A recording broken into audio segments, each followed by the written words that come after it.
புளிப்பா புளியங்க அவ புடவ கட்டுன வெள்ளரிக்கா புளிப்பா புளியங்க அவ புடவ கட்டுன வெள்ளரிக்கா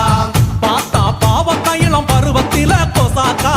பார்த்தா பாவக்காயிலம் பருவத்தில கொசாக்கா சோக்கா நடக்கும் போது சுத்த வேணும் பூசணிக்கா ஆத்தா கண்டெடுத்த அழகான ஜாதிக்கா புளிப்பா புளியங்க அவ புடவ கட்டுன வெள்ளரிக்கா புளிப்பா புளியங்க அவ புடவ கட்டுன வெள்ளரிக்கா